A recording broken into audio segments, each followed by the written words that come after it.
Whisper words of wisdom, let it be. Salut Béa, salut tout le monde! La question du mois à laquelle je réponds aujourd'hui, c'est comment est-ce que Dieu peut être amour alors qu'il y a tant de mal dans le monde? Ou encore, comment est-ce qu'il peut y avoir autant de mal dans le monde alors que Dieu est amour? Je suis en ce moment au château Mont-Sainte-Anne, je fais du ski pendant la semaine de relâche de mes sœurs avec ma famille. Et parfois, quand je descends les pentes à toute vitesse sur mes skis, avec un parfait contrôle de la descente, avec un décor incroyable de montagnes, de forêts, de neige ensoleillée, une vue sur le fleuve avec l'île d'Orléans, tout ça, j'ai une sensation majestueuse d'exaltation. Dans des moments comme ça, dans certains moments de notre vie, c'est vraiment facile de ressentir la présence de Dieu, d'un Dieu amour, d'un Dieu de bonté qui veut qu'on se sente bien, qu'on soit heureux.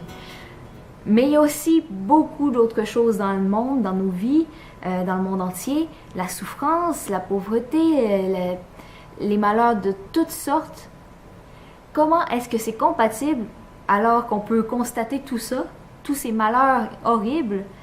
Comment est-ce que c'est compatible de tout de même croire en un Dieu d'amour? Dieu n'a pas créé le mal. En fait, le mal n'existe pas par lui-même. Il est l'absence de bien. Un peu comme le froid est l'absence de chaleur, ou l'ombre, l'absence de lumière. Donc, quand on choisit le mal, en fait, c'est parce qu'on refuse le bien. En perdant l'innocence, je me suis retrouvé nu. Au niveau intellectuel, on peut faire tout un changement de perspective. Si on se dit ce qui est bien, ce qui est bon pour nous, c'est pas nécessairement la recherche qu'on fait habituellement dans notre société, la recherche de plaisir, la recherche de satisfaction personnelle, de richesse, de bien-être, de confort. Peut-être que c'est pas ça qui est vraiment bien pour nous, mais peut-être qu'au plus profond de ce que je suis en tant qu'être humain, ce qui est bon pour moi, c'est d'être le plus près de Dieu possible dans son amour. Si c'est le cas, imaginez que toutes les choses négatives peuvent être des opportunités de s'approcher de Dieu. Je ne suis pas en train de dire que Dieu les provoque, mais Dieu les permet.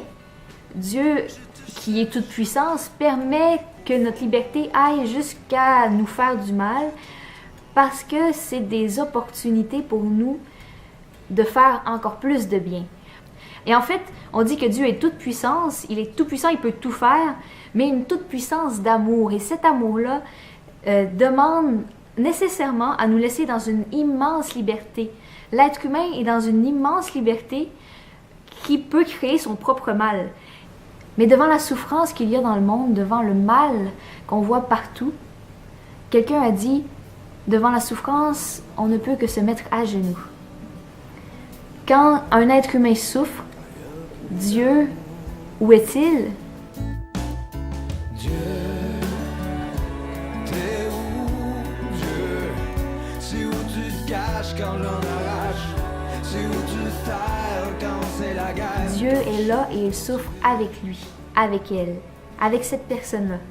Je trouve que c'est particulièrement pertinent de parler de la souffrance et du mal dans le monde en ce temps de carême où on voit justement venir le temps où on se rappelle les souffrances et la mort de Jésus, Dieu venu sur terre en tant qu'être humain, qui a vécu lui-même une agonie, des atrocités, la flagellation, le chemin de croix, qui est mort dans d'horribles souffrances, martyrisé, et qui a voulu le faire pour montrer que le bien aime à triompher du mal.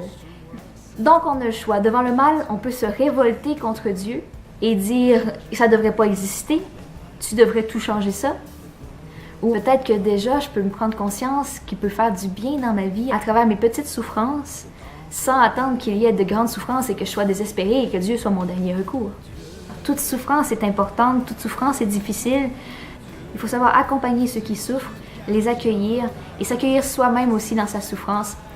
Il y a une juive qui est en voie d'être canonisée qui a dit « Il faut vivre sa dépression, mais jamais en étant déprimé. » Donc, il y a des choses qu'on ne contrôle pas. La dépression, il y a beaucoup de circonstances, par exemple. Il y a beaucoup de souffrances qu'on ne contrôle pas. Mais il ne faut jamais les vivre en baissant les bras, en se laissant être déprimé. Il faut avoir le courage de poursuivre.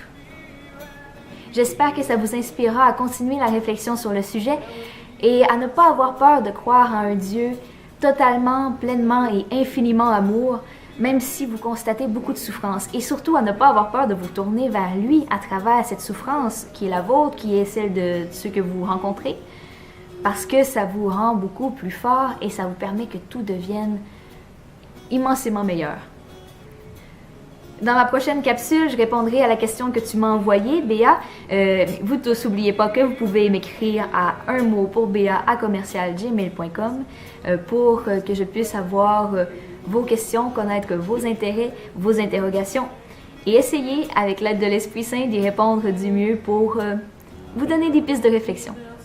À la prochaine! Let it